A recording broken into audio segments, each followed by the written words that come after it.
Kita sambut Anies Baswedan. Selamat siang orang-orang yang tidak memilih saya.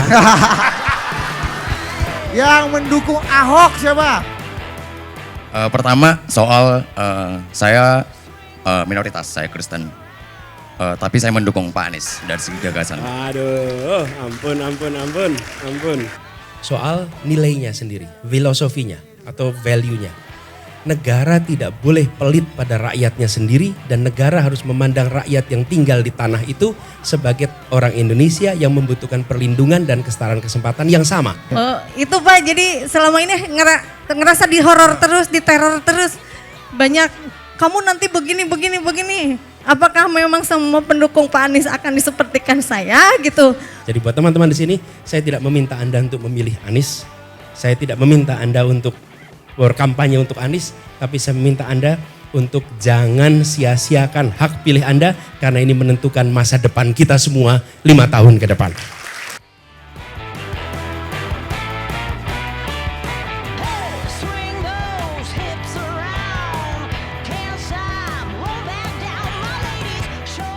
Oke, kita langsung Dit. Lu yang cari Dit. Oke. Kita panggil 3 orang ya. Ini waktunya kita akan per section aja nih. Iya, Jadi section satu. saya mau cari di section ini, saya minta 3 orang. Iya. Mana 3 orang? Laki Oke. 2 atau Oke, harus ada perempuannya Dit. Gua akan Nanti pilih ya kenal 3 lagi orang kita ya. sama SJW ini Oke, kan. kamu 1 ya, maju dulu sini. Oke, duduk, kamu udah berkorban buat bangsa dan negara. Ya, tolong duduk ke bawah. Ya. Satu lagi. Satu lagi, biru, oke. Sini dulu. Kok ada dia nih? Kenapa?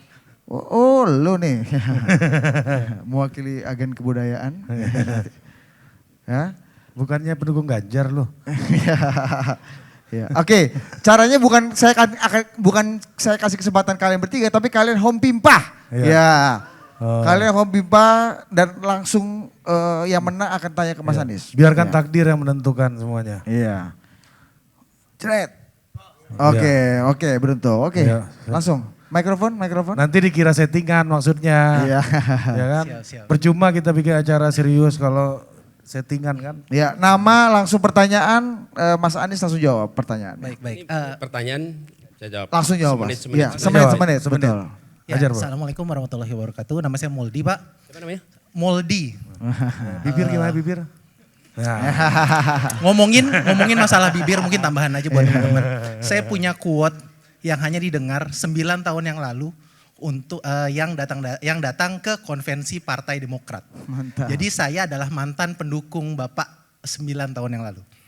Jadi waktu itu konteksnya itu Iya. karena lu Iya. bibir Iya, lu paten tadi mau kasih kursi. Iya. Thank you. Jadi konteksnya itu Pak Anies ikut konvensi Partai Demokrat dan beliau bilang bahwa siapa saja bisa jadi di negeri ini, siapa saja bisa jadi apa saja. Ada gininya kan? Ada boleh Iya, ya. Nah, Lu jilat sampai hidung juga boleh, Mol. Oh, siap. Ya, cuman ternyata sebenarnya tidak semudah itu bahwa tidak semua orang bisa jadi apa saja di negeri ini karena masih ada ordal tadi yang Bapak sudah sampaikan. Tapi untuk pertanyaan saya sebenarnya ada satu hal lagi Pak buat kami nggak bisa jadi apa saja, terutama saya seorang content creator adalah UU ITE. Saya sudah mendengar Bapak bahwa Bapak komit akan merevisi undang-undang ITE tersebut. Cuman seperti yang tadi di awal bilang bahwa Bapak ini mungkin bisa dibilang tidak pernah mayoritas di parlemennya ketika di awal pertama kali gitu. Nah, apa yang berbeda nanti? Apakah karena judulnya juga desak Anies, apakah saya bisa mendesak Bapak bahwa UU ITE ini akan bisa direvisi dan misalnya dalam satu periode Bapak memimpin, apakah ada kontrak politik, bisa melakukan kontrak politik bahwa kalau tidak bisa merevisi, Bapak bersedia untuk tidak dipilih kembali. Oke, seperti itu. Mol. Terima kasih Pak. Thank you, Mol. Handphone terbaru gimana? Lu kalau mau duduk sini juga nggak Duduk apa-apa. sini lu Boleh, sampai lu sambil dengerin nunggu. dulu Mas Anies. Baik. Sambil nunggu tapi nggak boleh nanggepin. Iya. Besok selesai kita nanti. Jadi begini, undang-undang revisi Anda tahu persis kan prosesnya seperti apa. Betul. Tapi kami melihat bahwa mengembalikan kebebasan berbicara itu harus segera dilakukan. Betul Pak. Itu harus. Dan siapa sih yang sesungguhnya paling khawatir dengan kebebasan berbicara? Bukan DPR kok. Yang khawatir itu kan di eksekutif. Karena itu kebebasan untuk mengkritik itu bukan mengkritik DPR sesungguhnya yang paling dikhawatirkan. Mengkritik kepada pemerintah. Jadi menurut saya yakin kalau dari sisi eksekutif itu mendorong, di Dewan itu malah gampang setujunya. Karena Gitu ya, beban menolaknya itu kan pada eksekutif. Eksekutif ini yang paling sensitif terhadap kritik. Eksekutif lah yang paling sensitif. Nah kalau eksekutif malah kepengen ngubah, menurut saya jauh lebih mudah. Ini berbeda misalnya seperti kasus tadi. Ketika kami mau menjual saham dan lain-lain. Itu bisa keberatan. Kenapa bisa keberatan? Karena ada proses elektoral dan lain-lain. Kalau ini menurut saya malah tidak. Mudah-mudahan ini bisa lebih cepat. Jadi saya malah optimis bahwa ini salah satu hal yang bisa dikerjakan lebih awal. Oke.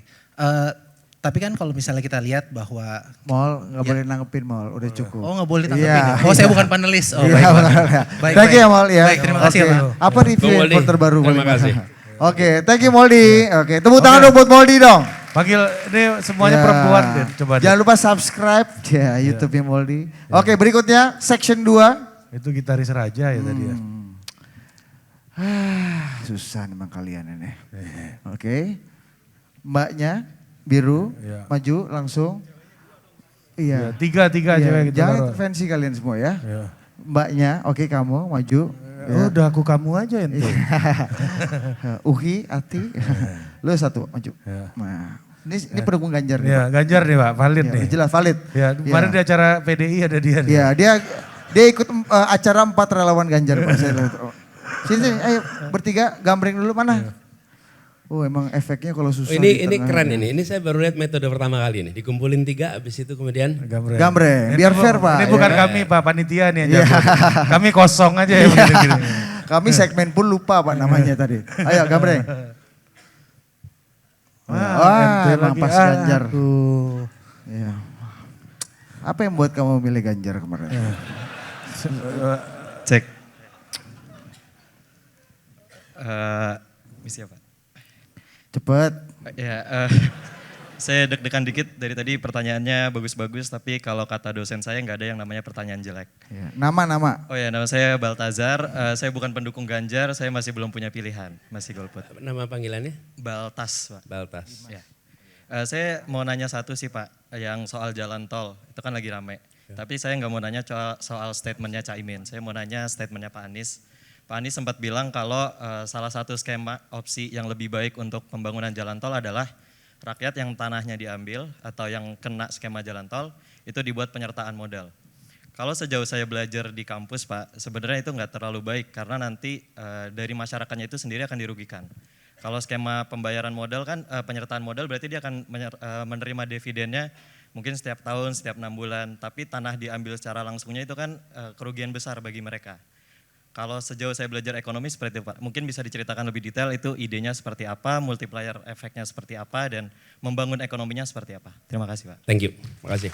Anak ekonomi UI nih Pak. FEUI nih Pak. FEUI Pak. Ya. Jadi Bayar tahu kampusnya mahal. tahu juga NPV-nya ya gitu.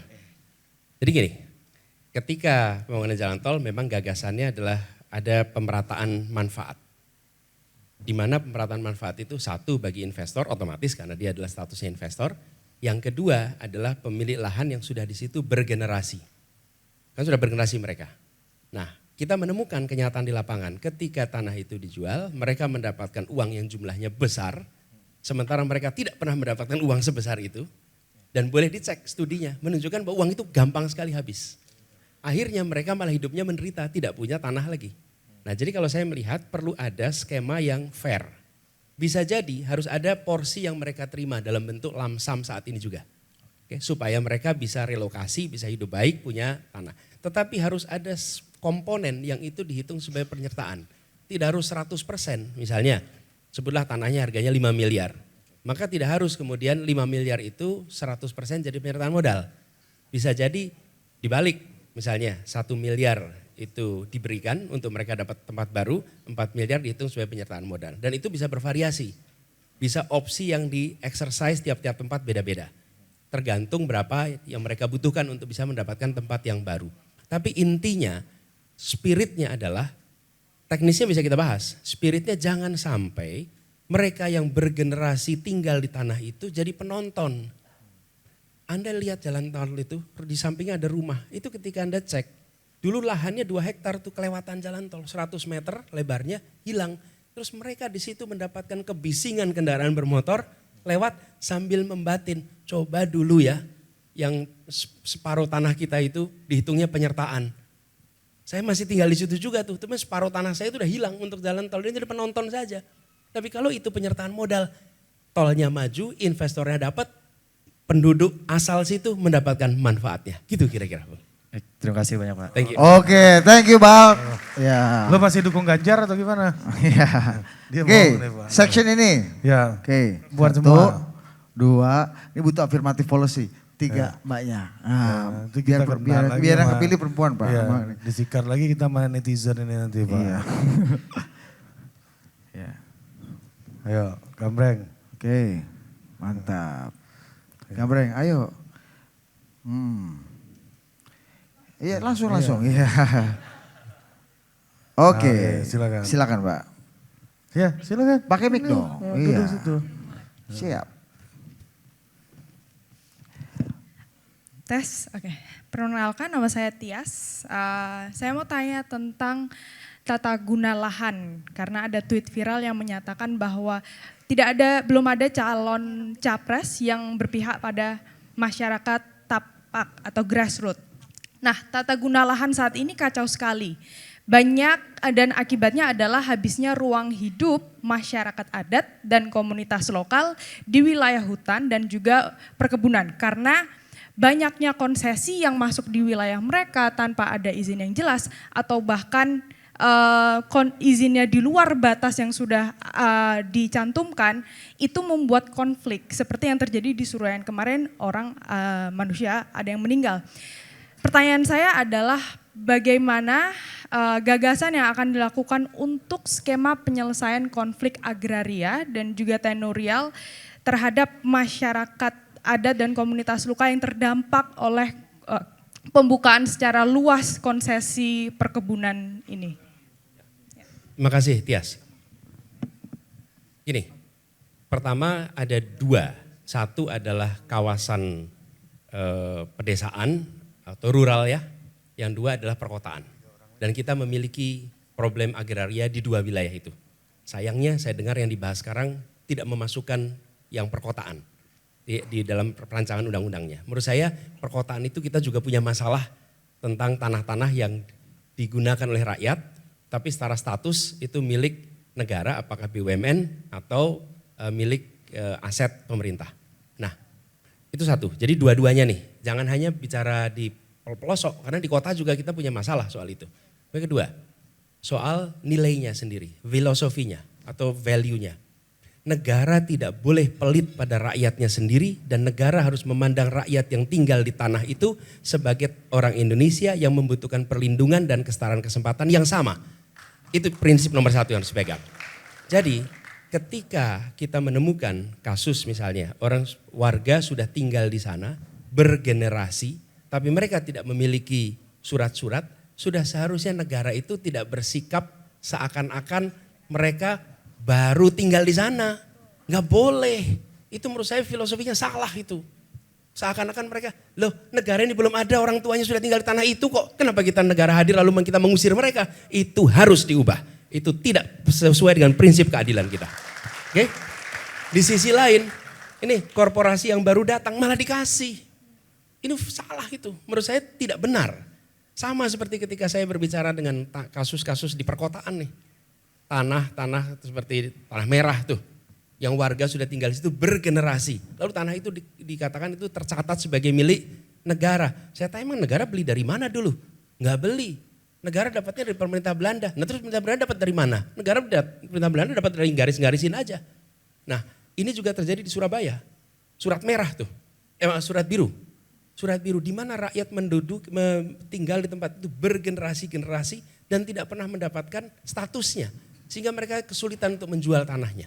Jadi menurut saya itu filosofinya itu. Lalu yang ketiga, bentuk tim untuk reformasi agraria yang menjalankan filosofi itu. Filosofinya harus ada. Kalau pemimpin tidak memiliki nilai, maka tim itu akan bekerja dengan prinsip cost benefit.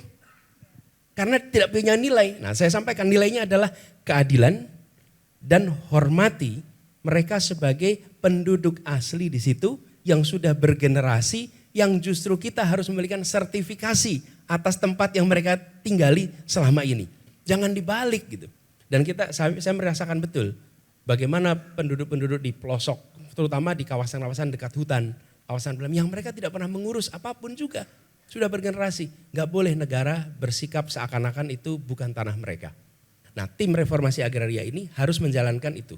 Sehingga secara technicality mereka disusun untuk membuat peraturannya, lalu di kota dan di pedesaan, di rural area. Karena problemnya akan berbeda. Tapi kalau kita tidak punya filosofi itu, maka tim itu akan bergerak cost benefit. Dan negara, saya katakan dari awal, jangan pelit sama rakyatnya sendiri. Karena tanah itu sesungguhnya adalah tanah rakyat yang ketika ada negara, kemudian kita melakukan pencatatan atas tanah-tanah itu. Gitu jawabnya. Makasih. Ya. Oke, terima kasih. Ya. Oke, ini terakhir nih sini nih. Waduh. Ya, aduh, siapa Dit? Lu pilih tadi. Jangan Gue ini menentukan begini nih yang paling susah nih dalam hidup gue nih. Iya, gue aja belum punya. Satu, depan. Terus baris 2 Mbak jilbab. Nah, yang ketiga. Nah, lu ya. Ya. Oke. Maju. Gambreng dulu. Ya. Biarkan takdir yang menentukan. Ya. Boleh tanya apa aja asal jangan nama-nama ikan. Masih wars ya jokes lu yang itu ya. Sering padahal. Iya. Berapa siapa? Oke, iya. memang ya. Iya, oke. Iya, oke. Iya, ya kenapa ya? Fenomena apa nih Bang Sebi? Ya? Kita udah mendesain supaya perempuan yang nanya. Silakan. Ya. Baju kampanye Prabowo. Dugaan saya gini Bung Semi. Ya. Kalau 2 laki-laki, 1 perempuan, yang menang mungkin perempuan. Karena yang laki-laki mikirnya sama. Oh gitu Pak. Iya. Ya, Pak, ini pakai baju kampanye Prabowo deh Pak.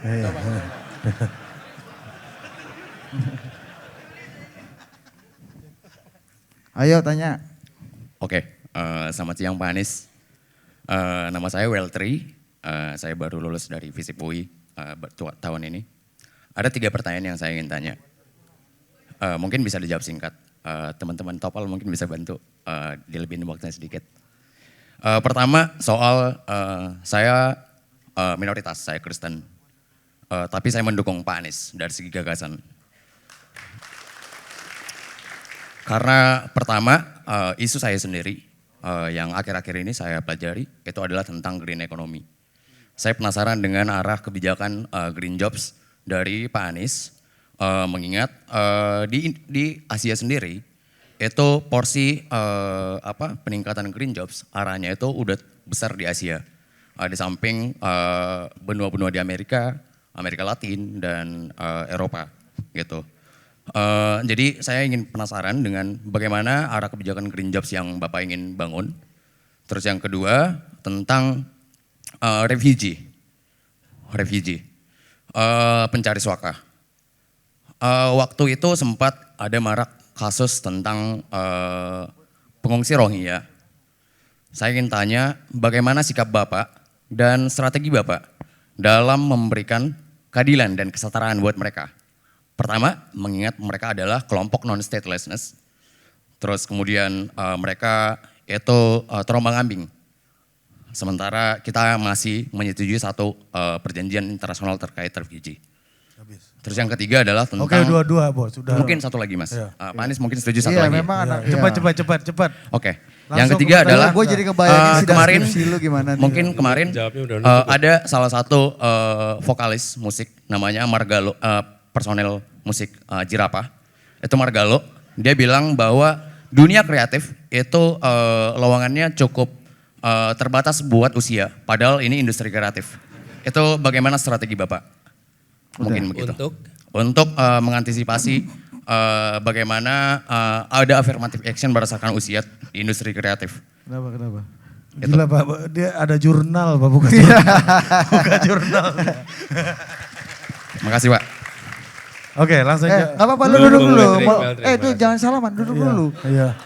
Yang dilarang Iya. tuh lama-lama ngoceh ini bos. Iya, iya. Duduk lama nggak apa-apa. Iya. Iya. Lu belum dipindahkan dari Prabowo ke Anies. Iya.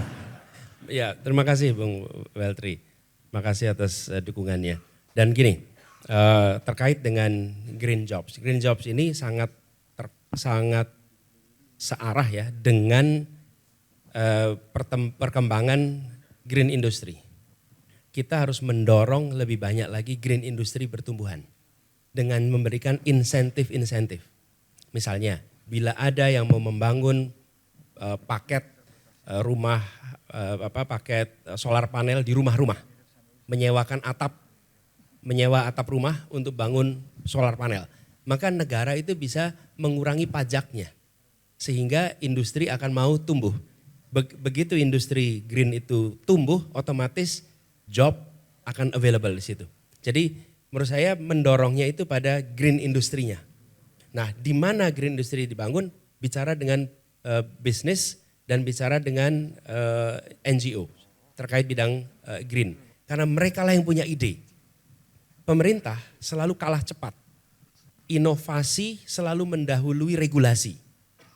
Gak pernah regulasi mendahului inovasi. Karena itulah kemudian inovasinya didorong, regulasinya disiapkan. Inovasi dorong, regulasi disiapkan. Supaya apa? Industri green berkembang, otomatis green jobs berkembang. Nah, di negara-negara yang Bung Weltri sebutkan, itu karena ada tren industrialisasi green yang tumbuh. Nah, kita harus lakukan itu, ya. Kemudian pertama, yang kedua, refugees, stateless. Kita pernah mengalami di Jakarta banyak pengungsi dari Afghanistan ya, yang berada di sini. Kami melihat satu sisi negara Indonesia memiliki peran di dalam menciptakan perdamaian dunia. Itu salah satu perintah konstitusi kita. Dan sebagai warga dunia kita ambil tanggung jawab. Ketika ada orang stateless datang ke tanah kita, maka kita melakukan aktivitas kemanusiaan. Karena mereka adalah sesama manusia yang kita punya tanggung jawab. Nah, untuk melakukan itu kita harus siapkan tempat khusus agar tidak mengganggu aktivitas masyarakat yang ada. Karena begitu digabungkan muncul problem. Dari pengalaman kami nih di Jakarta, ketika pengungsi itu datang tinggal bersamaan dengan warga di Jakarta, muncul konflik horizontal. Karena itulah pengalaman dulu Indonesia ketika memiliki Pulau Galang, di tempat itulah manusia-manusia waktu itu manusia perahu ya dari Vietnam itu ditampung. Di satu sisi peran kemanusiaan dikerjakan, di sisi lain tidak melakukan disrupsi atas kegiatan masyarakat yang ada. Nah, sekarang kita nampaknya ke depan harus sudah menyiapkan tempat yang semi permanen. Kenapa? Karena peristiwa-peristiwa seperti ini kelihatannya akan berulang-ulang terjadi. Dan ketika berulang-ulang terjadi kita harus siap nih antisipasi. Secara anggaran memungkinkan, hanya ada kemauan atau tidak. Kalau menurut saya siapkan tempat khusus untuk itu sehingga mereka terlindungi tapi kita juga masyarakat tidak terganggu. Yang ketiga, soal afirmasi untuk para pekerja kreatif. Kalau kami melihat yang diperlu salah satu ada begini, negara dengarkan apa yang dibutuhkan oleh pelaku industri kreatif. Jangan dibalik. Kami ditanya sebagai negara nih, Pak, Bapak akan melakukan apa industri kreatif? Pertanyaan itu saya teruskan, tolong beritahu kami apa yang dibutuhkan oleh industri kreatif. Dengan begitu kami akan siapkan fasilitasnya. Karena seperti saya sampaikan di awal, hampir selalu regulasi itu kalah cepat dengan inovasi. Nah, teman-teman industri kreatif itu memiliki kreativitas yang begitu banyak. Bila yang dibutuhkan adalah tempat clearing house antara investor dengan inovator, maka kita siapkan clearing house-nya. Bila yang dibutuhkan adalah ruang kebebasannya, kita siapkan ruang kebebasannya. Jadi di sini negara harus bersifat kolaboratif. Itu yang kami coba kerjakan ketika bertugas di Jakarta. Satu prinsip utama, jangan pernah merasa menjadi pemilik pengetahuan ketika memiliki kewenangan. Punya kewenangan tidak otomatis punya pengetahuan. Punya kewenangan harus mendengarkan yang punya pengetahuan. Gitu ya. Oke, thank you bro. Oke, makasih Pak Anies. Iya. Saya balik dulu. Salaman dulu. Jurnal jangan lupa bro. Iya. Oke, terima kasih Well. Nah, kita masuk segmen terakhir Pak. Iya. Iya. Kita akan kasih kesempatan untuk 3 orang penanya Iya. terakhir yang nanti langsung bertanya. Siapa yang bilang Anda punya kesempatan? Iya. Enggak, dulu. Ya, pertama pendukung 02, ada pendukung 02. Siapa yang di sini pendukung Prabowo Subianto? Ya, pura-pura ngaku Anda nih gue lihat. Mana yang paling ini ya? Mana yang wajahnya agak sekuler ya gue lihat sini. Siapa Ri? Mari. Lu pilih lah. Hah? Lu aja. Lu lah. Pendukung Prabowo. Ada nggak? Oh ini anak HIPMI, oh, ya boleh lah, ya kan. Oh, HIPMI. Ya, Dinda Kanda nih Iya. kan. Injak dulu Dinda. Ya tunggu dulu, dulu sini pendukung Prabowo. Iya. Oke yang berikutnya saya minta pendukung Ganjar Pranowo. Tadi Prabowo iya, Ganjar juga Anda. Gak jelas memang Anda ini. Ganjar. Ganjar, Coba, masuk Pak, ayo. Oke satu lagi, pendukung 3 periode. Hah? Yang dukung 3 periode. Hah? Ada? Silakan. Ya udah berdua aja lah. 2 aja. 3. Hah? Gimana? Pak ini nama acaranya bukan desak Anies Pak, kita yang didesak nih sama masyarakat nih. Ya. Ayo. Hah? Oke. Yang mendukung Ahok siapa? Banyak juga pendukung Ahok sini ya. Kamu. Ya, oke sini. Banyak juga pendukung Ahok sini Dit. Iya. Pas di TPS kok nggak ada. Iya. Iya. Kalah sama Mas Anies maksudnya. Kalah banyak. Oke. Langsung. Ini nih mikrofon nih. Ya. Ini nggak gambreng dulu Enggak. Ini Pak langsung satu pertanyaan langsung jawab. Gak ada nyontek-nyontek, gak ada nyontek-nyontek jurnal, Ya, taruh jurnal lu nih. Gak perlu kasih kata pengantar dulu bos. Ya, selama- Epilog ini gak perlu kasih sama Ya. prolog kan. Ya. Langsung aja Langsung, pertanyaan. ya. Selamat siang Pak Anies, Ya. nama saya Reven, saya KTP Jakarta, Audio up dong, audio. tapi asalnya dari Bangka Belitung. Oh iya, udah valid nih. konkret. Valid. Oke. Valid. Oke. Ya. Konkret. Ya, Dulu ya. 2017 pilih Ahok. 2017 Ya, pilih bakal Ahok. pasti bukan pendukung Yusril sama Hendra. Ya, oke lanjut. Ivan, langsung pertanyaan Van. Ya, pertanyaannya saya pernah lihat video Bapak tentang yang rencana Bapak yang KPR untuk pekerjaan non formal. Karena saya sekarang sendiri adalah seorang freelancer, saya pengen tanya tentang skemanya Pak. Karena kan dulu pernah kejadian yang DP 0% itu ketika kampanye kan tidak dijelaskan ada TNC-nya, terms and condition-nya. Nah yang KPR untuk pekerja sektor non formal itu seperti apa skema hitungannya? Apakah sudah ada atau belum gitu? Oke. Yang kedua cepat Udah, ini Pak, nggak ada. titipan dari teman Udah. di luar negeri, diaspora Oh diaspora iya, lu dari bawa-bawa luar dari negeri. luar negeri lu. Iya. Bawa-bawa Bagaimana dari skala 1 sampai 10 berikan penilaian dan pandangan Bapak tentang dual citizenship policy Pak? Nah, itu bagus. Apakah hal ini menjadi salah satu perubahan jika Bapak terpilih sebagai presiden? Iya. Sebagai mantan diaspora juga Mas Anies kan? Ya, dulu waktu talk show terakhir sama Mas Anies bilangnya baru sampai bikin paspor. Dual citizen belum beliau jelaskan waktu itu. Iya, oke, Ya. lanjut. Lanjutkan dah. Oke, perkenalkan Pak Anies, nama saya Imam, saya dari Palembang sebenarnya, tapi berdomisili di Jakarta. Pertanyaan saya tentang teknologi Pak Anies. Jadi dari ketiga Carpres saya belum menemu tentang keamanan data. Karena kita berkali-kali dibobol data, terakhir KPU dibobol datanya dijual di dark web. Nah itu bagaimana Pak Anies terkait komitmennya, dan kedua adalah terkait pemerataan internet di Lu desa. pasti pengusaha pengadaan IT deh. Ya, jadi karena saya memang berkecimpung di internet terutama di desa Pak Anies. Per sekarang Pak Anies, faktanya kita ada 12.548 desa yang belum teraliri internet. Kita berkoar-koar, kita negara maju, sedangkan masih banyak desa ya belum teraliri internet. Berapa desa? 12.548 desa di seluruh persen Indonesia. Berapa persen? Dari 82.218 desa. Nah ini menurut saya salah satu yang harus diseriusin sama pemerintah Ya. untuk bagaimana kita tidak hanya berkuartal dengan negara maju, tapi masih banyak desa kita yang belum terintegrasi. Bang, kira-kira kalau pemerintah ingin mengajak perusahaan Anda untuk masuk ke itu, Anda siap nggak perusahaan Anda? Ke 12 Siap. Oh siap ya. Intinya kalau dari saya pribadi Pak, saya lebih bercondong bagaimana kita memberdayakan BUMDes-nya Pak. Itu bagaimana kita mendorong BUMDes-nya agar bisa lebih aktif untuk menggunakan dana desanya membangun infrastruktur di desanya. Lu ini jangan kasih soal, jangan juga kasih kunci jawaban ke Mas Anies. Ya, oke, thank you Bang. Masih dukung 02 Anda? Iya. Masih ya? Masih belum berubah Pak. Ayo. Bismillahirrahmanirrahim. Assalamualaikum warahmatullahi wabarakatuh. Ya, selamat siang, selamat menuju sore Pak Anies Rashid Baswedan yang saya hormati. Ya, salam-salamnya dipercepat saja Pak. Nama saya Eka Anugrah, saya dari Sumedang. Profesi saya bidan. Kemudian saya pernah menjadi Ketua Umum HIPMI Kabupaten Sumedang. Dan 1 tahun yang lalu sebelum zamannya booming pendaftaran calon presiden, guru saya Abah Aos memaklumatkan kepada seluruh muridnya untuk memilih Pak Anies. Dan waktu itu saya tidak bertanya kenapa. Karena waktu itu Pak Anies masih sebagai Gubernur DKI Jakarta. Kemudian Pak Anies pernah berkunjung ke Sumedang mengadakan kontrak kerjasama untuk beras waktu itu dari Sumedang dengan DKI Jakarta.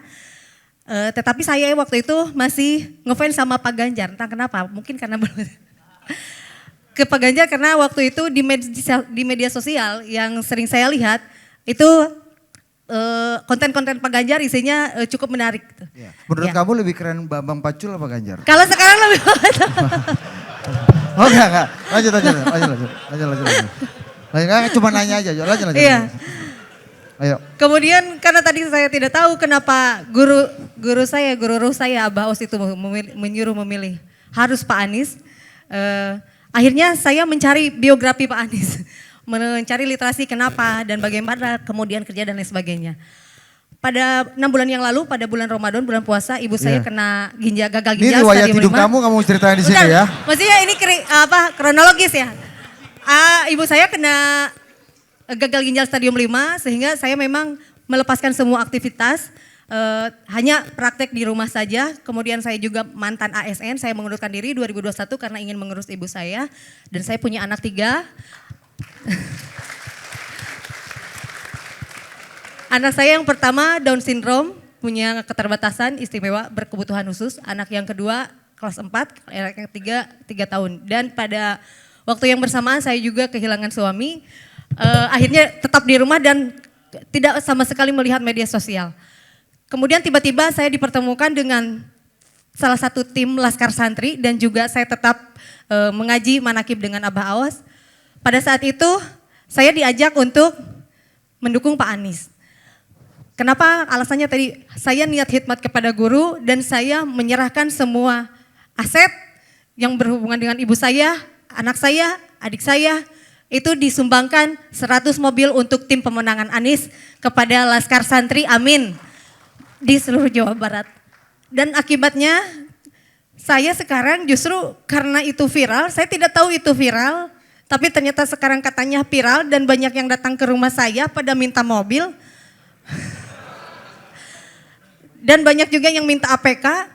Karena khawatirnya waktu itu tim Anies ini APK-nya paling miskin. Nah yang ingin saya pertanyakan Pak, apakah saya ini akan terjerat hukum? Katanya saya udah dilaporkan ke Bawaslu, kemudian ke aparat-aparat hukum yang lain, kemudian saya juga diaudit dan lain sebagainya. Saya yang ingin menanyakan apakah karena saya mendukung Bapak saya jadi terjerat hukum begitu? Padahal kan saya hanya lillahi ta'ala niat khidmat ke guru, alhamdulillah. Ibu saya saat ini sudah bisa berjalan normal. Amin. Alhamdulillah anak saya juga sehat walafiat dan saya sekarang kesini juga dengan anak saya. Itu Pak, jadi selama ini ngerasa dihoror terus, diteror terus. Banyak, kamu nanti begini. Apakah memang semua pendukung Pak Anies akan disepertikan saya gitu? Karena hampir setiap keluar rumah takut. Terus kemana-mana disorot gitu. Padahal tidak mengharap apa-apa, saya hanya ingin punya pemimpin yang baik, yang amanah.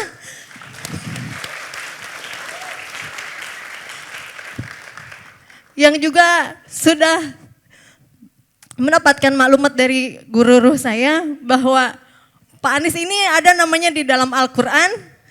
Amin itu disebutkan 14 kali dan Caimin itu adalah wakil presiden ke-14 kali. Dan mudah-mudahan itu memang menjadi doa Presiden 2024 adalah Pak Anies Rashid Baswedan. Amin. Ya. Ya Mbak, ya terima kasih Mbak. Makasih ya. Jadi lebih paten mana Ganjar atau Bambang Pacul? Enggak lanjut. Bambang Pacul lah. Silakan Pak Anies. Langsung balik boleh silakan. Enggak Mau di sini juga? apa-apa biar berhadapan-hadapan dulu biar berdiri aja tapi ya. Ya. Enggak berdiri dulu situ. Biar bisa saling menatap. Reven. Iya. Ini kayak mau dibaiat nih Pak.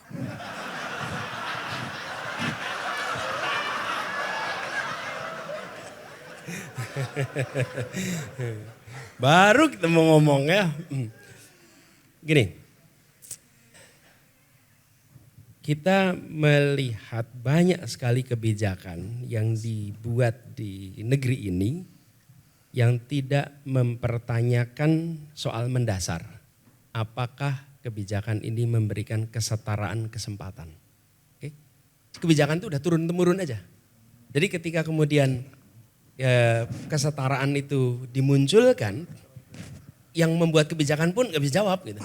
Pertanyaan misalnya, bagaimana pekerja mandiri tidak dapat kesempatan walaupun penghasilan lebih tinggi dibandingkan dengan pekerja yang kontrak. Oke, ini kan kenyataan, sementara sektor informal itu paling besar di Indonesia dibandingkan dengan sektor formal. Bisnis saja itu 95% lebih itu informal. Nah, inilah yang kami mau rubah. Jadi teknikalitinya pasti ada, tapi kami ingin agar ada kemudahan sehingga yang bekerja secara mandiri itu bisa mengakses pendanaan yang sama dengan yang bekerja formal. Sebagai contoh, kredit motor, kredit mobil, mudah sekali. Betul nggak? Sementara motor dan mobil itu begitu keluar dari showroom harganya turun. Tapi kredit rumah itu begitu dibeli harganya juga naik. Kenapa kita untuk aset yang nilainya meningkat malah negara menghalangi, sementara akses pembiayaan untuk aset yang nilainya turun malah kita permudah. Disinilah soal kesetaraan itu tidak ada. Dan itu yang mau kita ubah. Jadi dengan begitu kebijakan-kebijakannya memberikan kesetaraan kesempatan. Ini yang tidak ada. Nah begitu itu dilakukan membongkar kemudian. Nah teknikalitasnya harus dilakukan. Tentu semuanya pakai terms, nggak ada yang nggak pakai terms. Namanya juga harus berkontrak. Tetapi prinsipnya memberikan kesetaraan kesempatan. DP 0 rupiah itu adalah sebuah terobosan yang sebelumnya tidak ada konsep DP 0 rupiah. Hari ini sekarang teman-teman kemana-mana, teman-teman menyaksikan tuh DP 0 rupiah di mana-mana. Jadi kami itu bangganya apa, bersyukurnya apa? Itu adalah sebuah pemecah tembok yang selama ini menghalangi orang-orang yang tidak punya DP untuk punya rumah. Jeder, hantam itu, berubah sekarang. Sekarang private sector pun membuat program DP 0 rupiah. Nah begitu ini dikerjakan, coba saya misalnya, budayawan, seniman, nah mereka nggak punya kontrak itu. Kapan mereka bisa punya rumah kalau harus segalanya serba formal?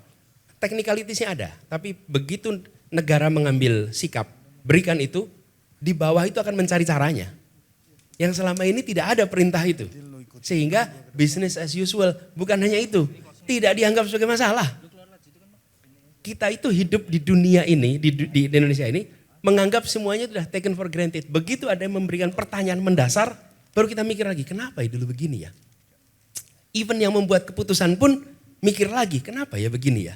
Nah itu yang kami ingin bongkar. Dan begitu itu dilakukan, kami ingin tanya, kenapa motor boleh? Kenapa mobil boleh? Oke, kenapa dibuat mudah? Kita buat yang sama untuk rumah. Sehingga warga Indonesia akan memiliki rumah sesuai dengan yang mereka inginkan. Itu harapan kita ke depan ya, gitu ya Bang. Imam, soal desa yang belum teraliri internet, ya ini harus digenjot. Harus ada alokasi anggaran yang cukup untuk mendorong itu. Dan ini bisa dikerjakan partnership, PPP, Public Private Partnership. Dengan diberikan insentif untuk membangun jaringan internet sampai ke desa-desa.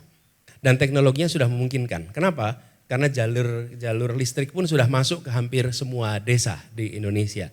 Jadi dengan adanya jalur listrik masuk desa yang dulu dikerjakan, itu bisa membantu untuk mempercepat jaringan itu. Karena itulah menurut saya ini kebutuhan. IKN itu keinginan. Ini kebutuhan nih. Loh, kita ini masih punya banyak kebutuhan. Kebutuhan ini perlu biaya. Menurut saya anggarannya lebih baik untuk hal-hal yang menjadi kebutuhan. Jangan anggaran kita yang terbatas itu hanya untuk memenuhi keinginan kita. Dan kita aja sebagai keluarga tahu persis kok mana kebutuhan, mana keinginan. Dan kalau uang kita terbatas, mana yang mau dipenuhi lebih dulu? Kebutuhan atau keinginan? Kebutuhan. Ini kebutuhan. Supaya punya konektivitas, supaya kegiatan usaha di desa itu bisa tersambungkan dengan pasar yang begitu luas. Dan supaya mereka juga memiliki ilmu, pengetahuan, state of the art yang masuk ke desa-desa itu. Sehingga mereka boleh saja lokasinya jauh dari kota, tetapi mereka memiliki kesamaan di dalam mengikuti perkembangan ilmu pengetahuan. Gitu ya kira-kira. Jadi alokasikan anggarannya cukup, berikan ruang untuk kemitraan, dan instruksikan kepada daerah untuk menjadikan wilayah-wilayah itu wilayah-wilayah prioritas untuk digitalisasi. Gitu ya. Puas ya. Bu Eka, saya ingin sampaikan ya.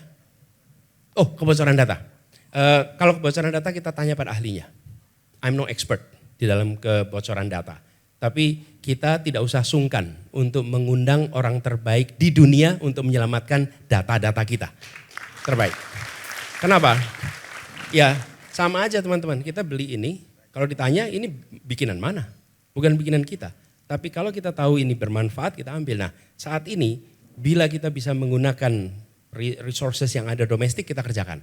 Tapi bila domestik belum ada, maka kita gunakan resources yang ada di dunia untuk menyelamatkan data rakyat Indonesia dan find the best di dunia untuk menyelamatkan itu. Caranya bagaimana?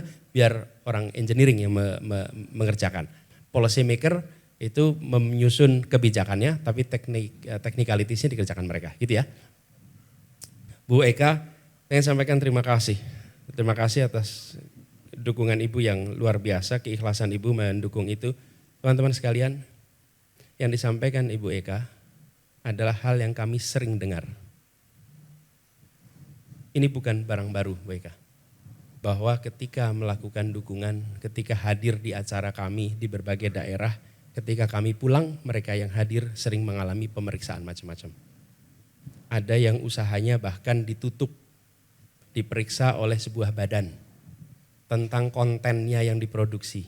Dan produksinya, tadi pagi saya mendengar pabriknya ditutup. Kenapa? Kita nggak tahu kenapa sebabnya. Tapi yang jelas peristiwa mereka sudah beroperasi bertahun-tahun, kemudian ikut dalam kegiatan yang melibatkan Anies dan dia ikut mendukung. Lalu sesudah itu dia mengalami pemeriksaan lengkap dan sampai akhirnya ditutup pabriknya. Ini true story, saya tadi pagi rasakan. Dan setiap kami ke daerah, kami menemukan peristiwa persis yang disampaikan Ibu Eka. Itulah sebabnya kenapa kami ingin memperjuangkan kebebasan berpendapat, kebebasan untuk berdemokrasi. Karena negeri ini sesungguhnya adalah negeri merdeka yang kita harus memberikan kesempatan pada siapapun untuk memiliki kesetaraan. Dan itu mulainya dari puncak. Mulai dari puncak. Bapak sekalian, kami melihat bahwa demokrasi itu memberikan ruang kepada perbedaan pilihan. Dan ketika ada perbedaan pilihan, negara harus mengambil sikap netral atas perbedaan pilihan itu. Kalau negara tidak mengambil sikap netral, maka kita bukan lagi demokrasi. Jadi perjuangan kami sekarang itu malah menjadi makin yakin bahwa kita berjuang untuk mengembalikan agar demokrasi yang sesungguhnya bisa hidup di negeri ini. Bukan demokrasi yang semu seperti ini. Jadi Bu, apa yang Ibu kerjakan, apa yang Ibu alami itu dialami semua. Ibu, kita berjuang sama-sama di sini dan menurut saya seluruh rakyat Indonesia seharusnya memilih kebebasan. Mau pilih nomor 1 boleh, mau pilih nomor 2 boleh, mau pilih nomor 3 boleh. Dan negara tidak boleh memberikan sanksi, tidak boleh bersikap tidak netral atas itu semua. Dan mudah-mudahan Ibu di Sumedang dengan Ibu bicara di sini, mudah-mudahan tekanan-tekanan pada Ibu itu malah justru berkurang, tidak bertambah. Kalau bertambah laporkan, kita akan ceritakan kepada rakyat Indonesia semua. Bahwa ada orang yang menjalankan haknya lalu kemudian diproses. Ya, betul. Ya, fine. Oh iya. Bukan hasil usaha yang. Jadi apa yang saya serahkan itu adalah penunaian kewajiban zakat dari keluarga saya.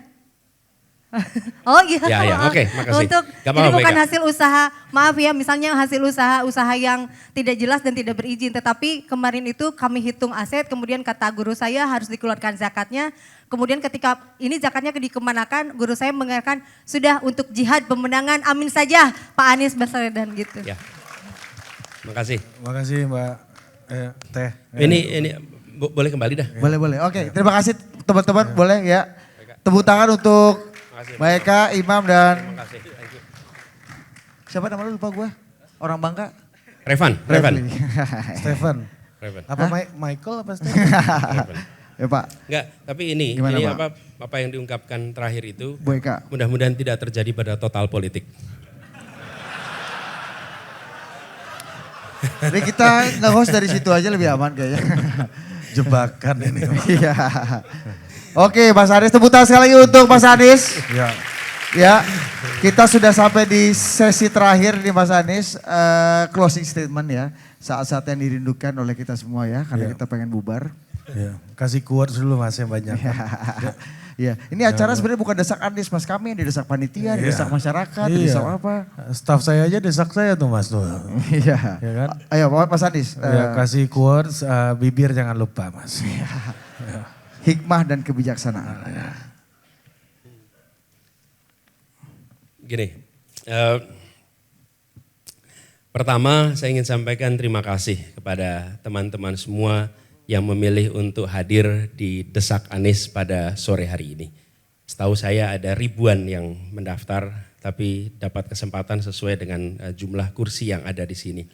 Dan saya terima kasih karena teman-teman menyampaikan pandangan, menyampaikan komentar, menyampaikan pertanyaan, yang itu semuanya adalah bagian dari sikap kita bertanggung jawab atas masa depan Indonesia.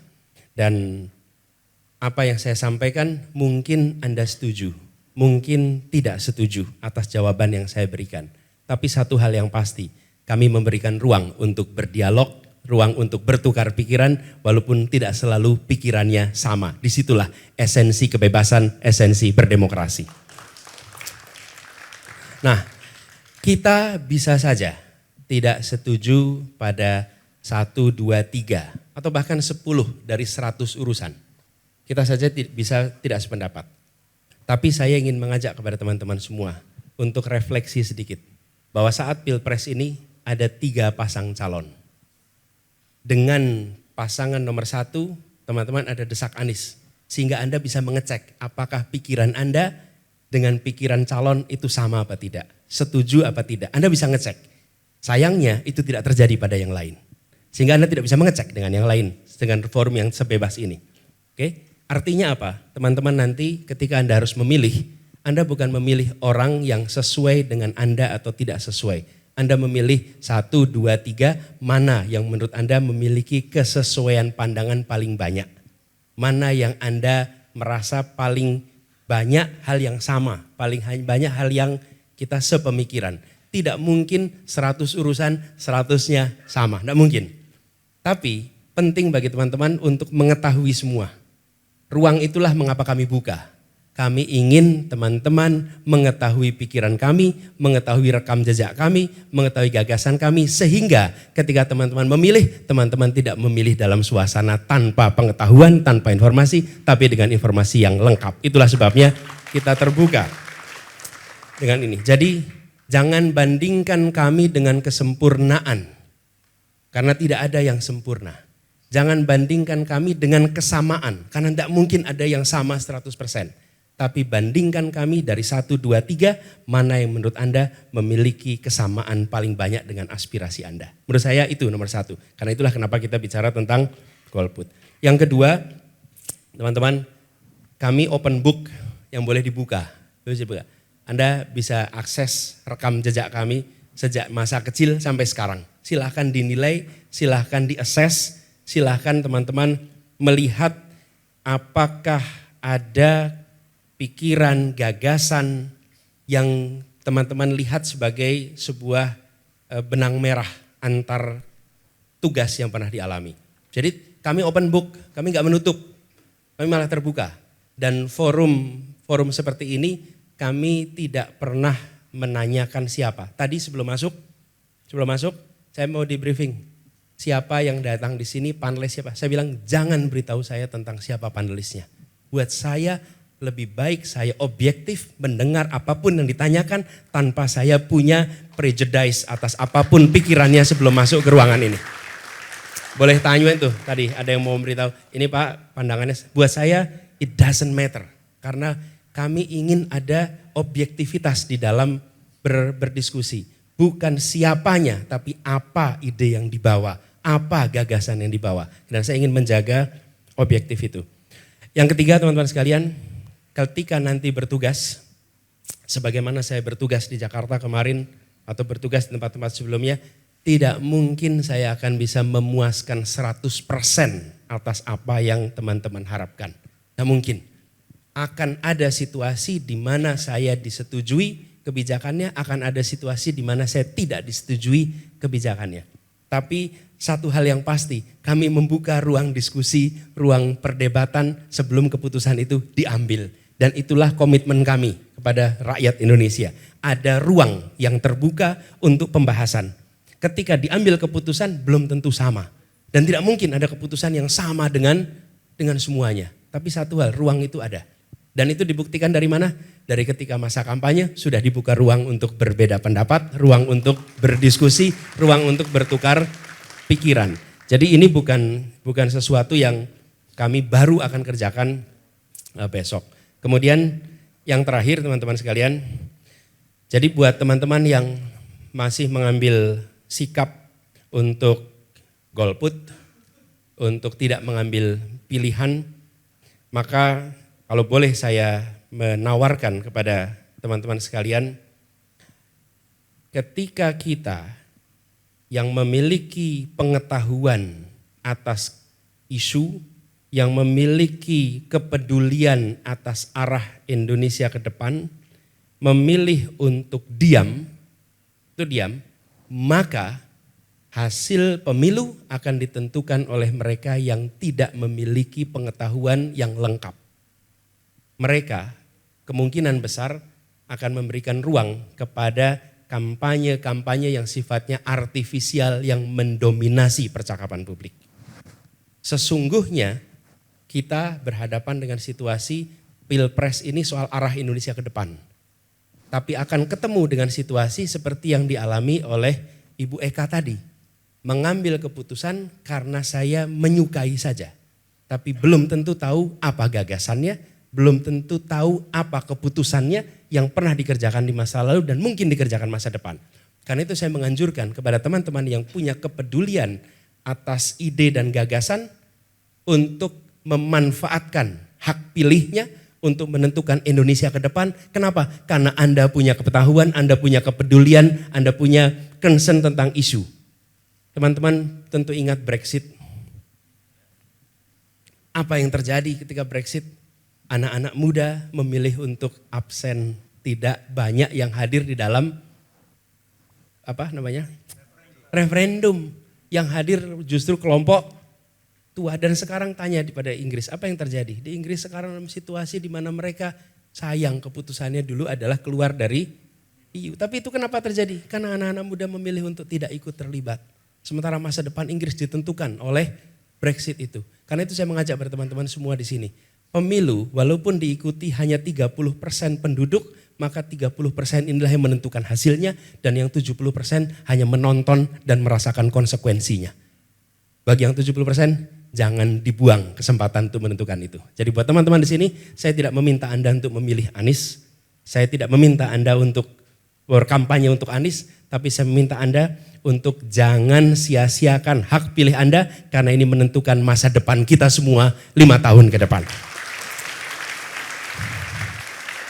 Dan itu harapan dari kami. Sehingga Yang mewarnai keputusan adalah orang-orang yang memiliki informed decision. Keputusan berdasarkan pengetahuan. Keputusan berdasarkan apa yang mereka miliki. Nah dengan begitu harapannya nanti Pilpres ini, Pileg ini akan bisa membawa Indonesia pada kondisi yang lebih baik. Harapannya begitu. Boleh tepuk tangan buat kita semua di sini. Jadi teman-teman, saya ingin sampaikan terima kasih pada semuanya yang memilih hadir dan terima kasih pada Total Politik yang sudah memfasilitasi ini bersama dengan Ubah Bareng. Kita beri tepuk tangan buat Ubah Bareng dan Total Politik sama-sama di sini. Jadi teman-teman sekalian, itu saja titipan pesan dari kami kepada teman-teman yang masih belum memutuskan supaya jangan membiarkan ini menjadi keputusan yang ada di tangan mereka yang tidak memiliki informasi yang lengkap atau dengan kata lain yang logistiknya paling banyak, yang paling memungkinkan memenangkan karena mereka yang memungkinkan berkampanye secara masif walaupun tidak harus membawa ide gagasan sebagai garis depan di dalam berkampanye. Kami mau sebaliknya, ya logistik kami sedikit tapi insya Allah gagasan yang dibawa ada banyak sekali untuk Indonesia yang lebih baik. Jadi kami yakin bahwa yang dibutuhkan untuk Indonesia ke depan adalah tadi sampaikan gagasan dan ketika kami menyampaikan gagasan itu dalam bentuk kata-kata, memang gagasan itu disampaikan dalam bentuk komunikasi. Tapi alhamdulillah di Jakarta insya Allah menjadi bukti bahwa gagasan diwujudkan dalam karya dan karya itu bisa dilihat di Jakarta. Terima kasih. Assalamualaikum warahmatullahi wabarakatuh. Waalaikumsalam, terima kasih kepada Mas Anies Baswedan dan demikian acara Desak Anies pada sore hari ini. Terima kasih Mas Anies, selamat bertarung. Sebentar lagi sudah mau tahun baru. Ya selamat bertarung aja ya, doa-doanya silakan di hati Anda masing-masing aja. Oke, terima kasih, tepuk tangan sekali lagi untuk Anies Baswedan di Desak Anies.